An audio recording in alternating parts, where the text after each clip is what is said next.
19th, 1945, the invasion of Iwo Jima began. 70,000 Marines swept onto the small South Pacific island. 3 Marine divisions charged onto the black ash of the beaches. The 36-day battle was one of the bloodiest in the history of the U.S. Marine Corps. The Japanese defenders were dug into the bunkers deep within the volcanic rocks of the island. We sat down with 98-year-old Woody Williams, who was presented the Medal of Honor for Valor at Iwo Jima. He was one of 27 Marines and sailors who received the Medal of Honor for heroism above and beyond the call of duty during the battle. A corporal and 21 years old, Woody was a flamethrower assigned to a demolition unit with the 3rd Marine Division, battling an enemy that was well dug in. We were losing Marines so very rapidly because they were in a protected area and we're in open ground. He says the enemy was protected under miles of underground tunnels and pillboxes. Our training was, and our purpose was, to move forward. But each time they moved forward, more Marines were lost. So Corporal Williams' commander held a meeting. During his talk, I don't remember anything that he said particularly, except he got to me and he said, "Do you think you could do something with the flamethrower?" He picked these 4 Marines to go with me, to protect me, and I strapped on a 70-pound flamethrower and went to work. That was my job.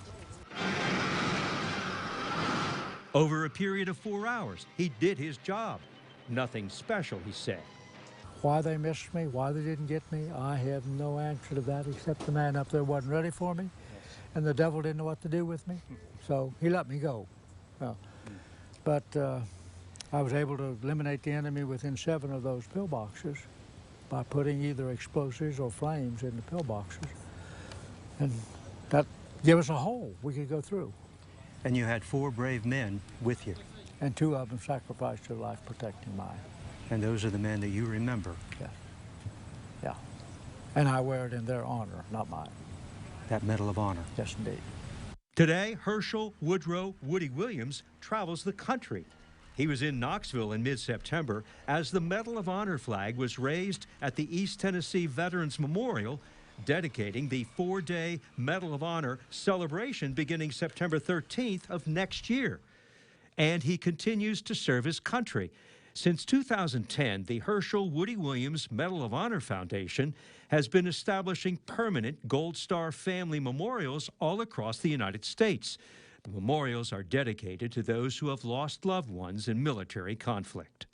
It's almost incomprehensible to me that so many cities in our country have been willing to form committees and raise money and establish these memorial monuments, something that we should have done years and years ago. And to Woody Williams, that gold star represents the 2 Marines who died protecting him so many years ago.